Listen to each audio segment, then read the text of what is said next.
the broad goal of our plan is really to build a better sense of community. I've heard this sense of community mentioned several times, and we identified that as a weakness in our program. Our program's a multi-departmental program, the biology graduate program, and that presents some hurdles as well as people being dispersed among buildings in addition to different departments. But within this idea of a sense of community, it's really getting the graduate students and faculty to communicate more about diversity, inclusivity issues, as well as building mentoring skills of the faculty in that. And so a number of the things that we've done, you can go to the next slide. I'll just share with you some of those. There's a number of things that we were already doing that we believe will contribute to enhancing the success of URM students. The LSAMP targeted opportunity hires to increase diversity, exit interviews that we use that feedback to improve the program, and then tracking the students. We have a graduate handbook that has information in it, and then faculty and graduate mentoring of undergraduate students. And then all the graduate students complete an annual progress report. And then some of the other things, one of those was mentioned, was that starting in fall 2019, we started a mentor-mentee communication module in our graduate core course that all the incoming graduate students take. And I don't have a time to go into details of that, but that came out of a talk, an AGEP talk by Sharon Melgram at NIH that basically is meant to break down some of the barriers, real and perceived, that exist between mentors and mentees that really inhibit their success, and they can be particularly acute barriers for URM students.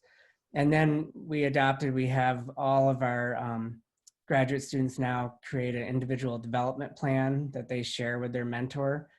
Sometimes the mentor has a particular idea of what the student's career goal is, but doesn't line up.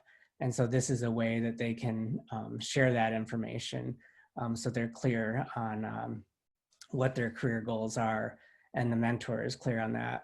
And then COVID disrupted our spring workshop that we're going to hold in person on writing and evaluating job application diversity and inclusivity statements that are often required for job applications.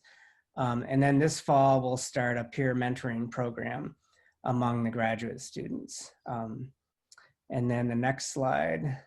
In the spring, we offered travel funds to attend a conference, and part of that stipulation was that graduate students or faculty that attend that conference would have to participate in a URM diversity or inclusivity program or event.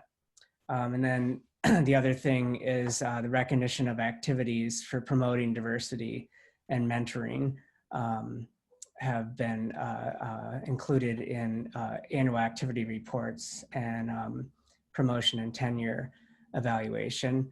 And then just basically having a better, although this seems small, students seem to really respond to it, emphasizing diversity and inclusion in departmental materials such as syllabi and the website. And then updating our graduate program handbook.